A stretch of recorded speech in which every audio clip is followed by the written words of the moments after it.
it's great to get the win. I mean, it sure felt miserable to watch at the end. I guess the good news is if you play kind of poorly and hand them a bunch of points and still get a victory, you got to be excited about that.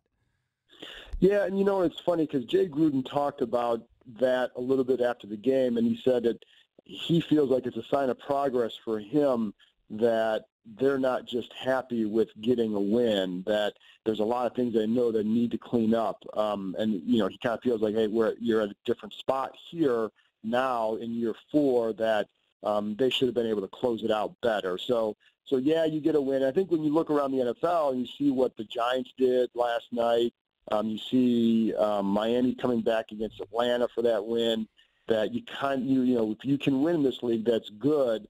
But there are a lot of things that they have to shore up, and they know that because they have a tough stretch coming up. And that kind of, I wouldn't say effort necessarily, but the kind of play in the second half won't get it done in the next 5 games. John, I think that through 5 games, they're starting to find an offensive rhythm, and I find myself actually lauding Jay Gruden that I actually think he's doing a good job play calling. I think they are to a degree. I think there are a couple things that helps. I mean, one, the running game hasn't been very good, but Jay Gruden keeps going to it. And I think he can keep going to it in games against, like, say, for example, yesterday against San Francisco, because they're horrible on third down. Mm-hmm. The coverage was, I was talking to somebody after the game, it's like the coverage was very basic almost the entire game. So they knew that they could pick apart that secondary.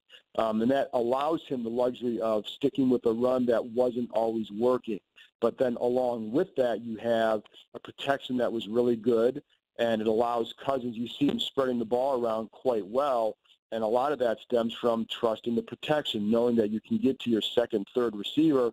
On the touchdown, for example, to Doctson, he's looking first at Jordan Reed. Well, Jordan Reed's being doubled with the safety rolling over the top. So he works back to the left to Doctson. He's not in danger of getting hit. Doctson gets a touchdown. Multiple examples of that. So I think that's where you start to find that rhythm too. May not be great for fantasy players because you never know who's going to get the ball, but it does show, I think that's an example of where the offense has been good. You study this far closer than we do. We were Josh Doctson. Appears to me, just casually watching it, that he is only in on certain packages. When they go with 2 receivers, it generally is Terrell Pryor with Crowder. When they go with 3 receivers, it's usually Terrell Pryor, Crowder, and Ryan Grant. It seems like Dockson's in there on like 1 receiver sets. Yeah, and there was for a while, and I'd have to look at the numbers over the last, or to see yesterday, but for a while, it was like 60-some% run when he was in the game. That Right. was over. There was 1 2-game stretch where of his like 60 plays, 40 were runs. So, that's not obviously an ideal situation for him, or I don't think for the offense in general, because you don't want to be that imbalanced in a particular look. But yeah, he's been, there were definitely times when they had the 3 tight ends that he was the guy in the game. I think that's, again, I think you don't want to be that imbalanced, especially with a guy that can catch the ball. Or who you drafted in the first round. I mean, you drafted him because he should be able to catch the ball and make plays down the field. So, you'd like to see a guy like that to start to get more action. I think as the season goes on, he will.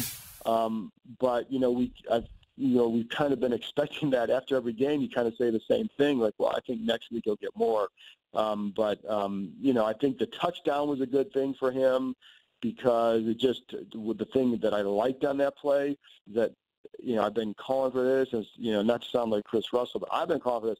But to set up that fade better, you need to show some different routes from him in the red zone too, and I think that's what that did. Can we talk about the defense a little bit? Because I told the boys I'm pretty comfortable with the offense. I mean, it's a different offense than last year without Deshaun and Pierre, but they have enough weapons that they're able to move the football Absolutely. and score points. So I'm not worried about the offense. The defense, it's not that I guess I am worried about it, because there are times where they look dominating, right? I mean, in that Raider game, they were unbelievable, and there are stretches, there are quarters. There are series where, like, man, 3-and-out, that's great defense. And then there are others where they gash them, and they're definitely a different defense without Josh Norman and with some of these injuries starting to mount. I mean, it's definitely becoming a critical factor here.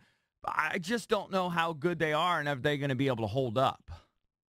Well, I think that's what you have to wonder. I think the one benefit from that, or for them, or I shouldn't say benefit, but one thing you can look at the secondary, there's a lot of youth back there. and some inexperience. And I think you've seen that in the last couple of games when they've had to play, whether it's just some I didn't say communication breakdowns, but just coverage breakdowns. And is that an inexperience thing? For example, the touchdown, I think the 45-yard to Aldrich Robinson, you have Moreau and Nicholson playing that one, and does Moreau drop deep enough on that? Does Nicholson, was he supposed to rotate over sooner?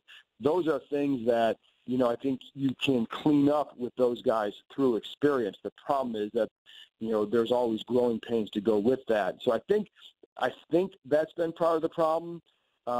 At times, I know I talked to someone with the Niners yesterday before the game, and they're like, yeah, Josh Norman's in there, we're in big-time trouble, because they knew how well he was playing, and just basically, it takes away a lot of things for another team.